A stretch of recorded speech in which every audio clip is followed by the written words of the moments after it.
성부와 성자와 성령의 이름으로 말씀드립니다. 한 주간 동안 안녕하셨는지요? 오늘을 끝으로 2023년도 이제 영원한 과거가 됩니다. 저의 2023년은 일어나야 할 일들은 일어났던 무난한 한 해였던 것 같습니다. 대학을 졸업한 후 각각 직장인과 프리랜서로 일하던 두 딸이 단독 세대로 독립하였습니다.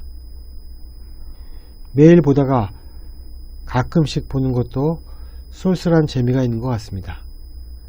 덕분에 고양이 두 마리가 톡톡히 자식 노릇을 하고 있습니다. 갑자기 찾아온 오십견으로 인해 팔을 움직이는 일이 매우 조심스럽게 되었습니다.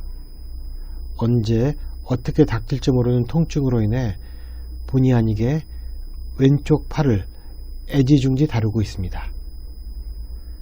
침도 맞아보고 치료도 받아보았지만 일반적인 의견대로 그때뿐이었습니다. 새해에는 꾸준히 침을 맞을 계획도 세워옵니다. 여러분들의 2023년은 어떠하셨는지요? 주님이신 그리스도 안에서 범사에 감사하고 기도하며 잔잔한 기쁨이 흐른 한 해였기를 바랍니다. 그리고 2024년에 혹시 닥칠지도 모를 어려움을 잘 헤쳐나가는 저와 여러분이 되기를 주님의 이름으로 기원합니다. 오늘 복음은 두 가지 시각에서 살펴본다면 좀 더 잘 이해가 될 것입니다. 하나는 가족이라는 관점이고 다른 하나는 그 가족과 만남을 가진 예언자들에 관한 것입니다. 오늘 복음은 모세가 정한 법대로 정결 예식을 치르는 날이 되자 부모는 아이를 데리고 예루살렘으로 올라갔다는 장면에서 시작됩니다.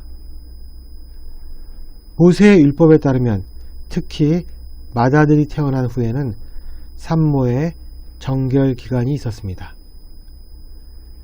남자아이의 경우 이 기간은 40일이었습니다.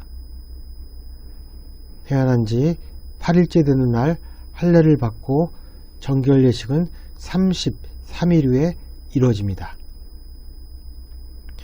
아기의 부모인 마리아와 요셉은 이 관습을 준수하기 위해 예수를 예루살렘으로 데려가 성전에 바쳤습니다.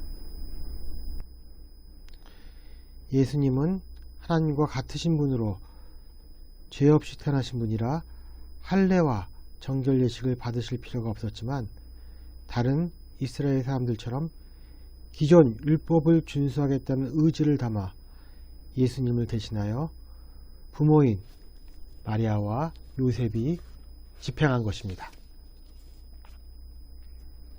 저도 큰아이가 태어난 후 아이를 데리고 처음 외출했던 때가 생생하게 기억납니다. 12월 초 출생이라 한겨울에는 외출을 할 생각을 하지 못했습니다. 그러다 비록 쌀쌀한 날씨였지만 4달이 지난 초봄에 서울 대공원을 가게 되었습니다.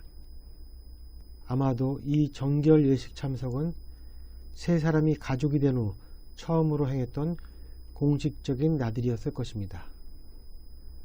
마리아와 요셉에게는 감격스러운 아들 예수와의 첫 외출이 오랫동안 기억에 남았을 것입니다. 요즘은 1인 가족이라는 용어도 등장하지만 1인 가족보다는 1인 가구라고 해야 더 의미가 타당한 것 같습니다. 왜냐하면 가족이라는 개념 자체가 복수를 의미하기 때문입니다. 그리고 가족보다는 가정이 더 포괄적인 개념이라고 볼 수 있습니다. 가족은 애정으로 맺어진 인간관계의 결합이지만 가정은 인간관계만으로는 성립되지 않고 생활을 영위하기 위한 의식주 등의 물자를 생산하고 소비하는 기능이 필요한 곳입니다.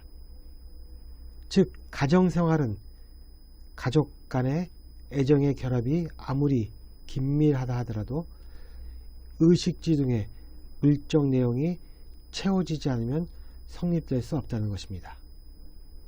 그래서 우리는 마리아와 요셉 그리고 예수의 가족을 성가정이라고 부르는 것입니다. 프랑스의 철학자 가브리엘 마르셀은 가정이란 이 세상에서 가장 순수한 의미로 우리라고 부를 수 있는 공동체가 시작되는 곳이라고 합니다. 그래서 가족을 근원적인 우리 또는 원형적인 우리라고 부릅니다. 그리고 이 원형적 우리는 나라고 부르는 각 가족 구성원의 존재를 드러내는 공통의 바탕이 됩니다. 가족이라는 공동 존재에 의해 나라는 존재가 정립되기 때문에 우리 같은 상호적 개념이 나라는 주관적 개념보다 앞설 수 있습니다.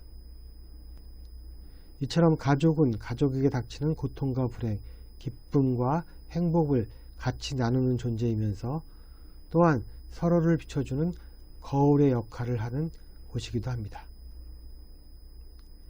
이런 의미에서 예수님은 하나님의 뜻을 기꺼이 따랐던 신심 깊은 어머니 마리아와 또 곁에서 이 모든 상황을 감수했던 참 신앙인 요셉을 아버지로 둔 행운을 누렸습니다. 그러나 우리가 겪는 현실에서는 이런 부모를 만날 확률은 매우 낮을 듯 싶습니다. 주님의 율법을 따라 모든 일을 다 마치고 고향에 돌아간 부모 밑에서 아기는 날로 튼튼하게 자라 지혜가 풍부해지고 하나님의 은총을 받게 되었다는 말씀은 너무도 당연한 결과였을 것입니다. 또 오늘 우리가 복음을 통하여 하나님과 신실한 관계를 맺어온 두 사람을 만나게 됩니다. 바로 시므온과 안나라는 인물입니다. 시므온에 대한 소개는 짧습니다. 누가복음은 그가 예루살렘에서 의롭고 경건하게 살면서 이스라엘의 구원을 기다린 사람이라고 소개합니다. 그리고 성령이 머물러 죽기 전에 그가 주님께서 약속하신 그리스도를 보게 될 사람이라는 정도로만 언급합니다. 이에 비해 안나에 대한 소개는 조금 구체적입니다. 그녀는 파누엘의 딸로서 아세일 지파의 혈통을 이어받았으며 결혼하여 남편과 7년을 살다가 과부가 되어 84살이 되도록 성전을 떠나지 않고 밤낮 없이 단식과 기도로서 하나님을 섬긴 예언자로 소개되고 있습니다. 이 두 사람은 주님의 성령이 약속하신 대로 정결 예식을 치르러 온 그리스도를 만나게 됩니다. 이때 시므온의 입에서는 찬양이 터져 나옵니다. 참빛이 있으니 세상에 내리시어 모든 사람에게 비추시는도다. 주여 이제는 말씀하신 대로 이 종은 평안히 눈과 함께 되었습니다. 주님의 구원을 제 눈으로 보았습니다. 그 구원은 이방인들에게는 주님의 길을 밝히는 빛이 되고 주님의 백성 이스라엘에게는 영광이 됩니다.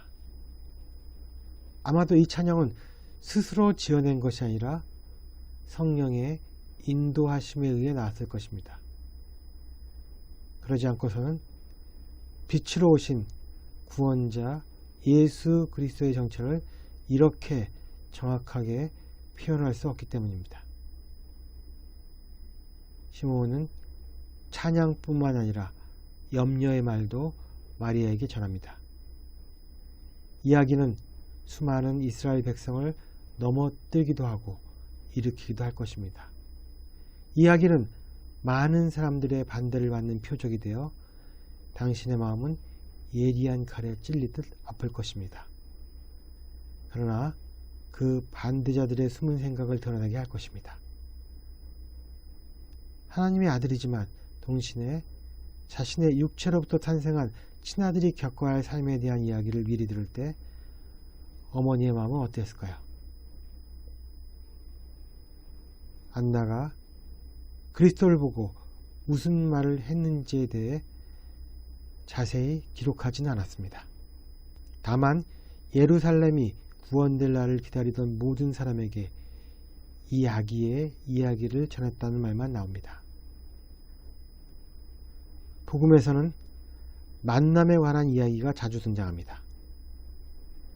지금 제게 가장 떠오르는 만남은 엠마오로 가는 길에서 부활하신 예수님을 만난 두 사람의 이야기입니다. 예수님의 죽음으로 인해 실망한 두 사람은 모든 것을 접고 고향으로 돌아가기 위해 길을 걷지만 예수님과의 만남으로 인해 이들은 발길을 돌려 예루살렘으로 향합니다. 2023년도에 제가 만났던 많은 사람들을 떠올려 봅니다.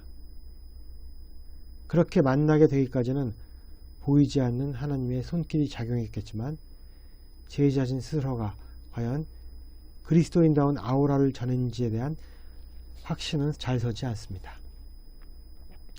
오늘 복음에 등장하는 시므온과 안나는 이스라엘을 구원할 분을 만나고 싶다는 소망이 있었고 이 소망을 들어주신 하나님으로 인해 이들은 성가정을 이룬 마리아, 요셉 그리고 아기 예수를 만나는 영광을 누리게 됩니다. 2024년에도 우리는 보이지 않는 하나님에 의해 많은 사람들과 만날 것으로 계획되어 있습니다. 그 중에는 지금까지 계속 만나왔던 사람도 있을 것이고 전혀 새로운 사람도 존재할 것입니다. 2024년에는 무엇보다도 우리도 시므온과 안나처럼 그리스도를 만나고 싶다는 소망으로 살아가야 할 것입니다. 새해에도 거룩한 만남을 소망하는 저와 여러분이 되기를 주님의 이름으로 기원합니다. 성부와 성자와 성령의 이름으로 말씀드렸습니다. 아멘.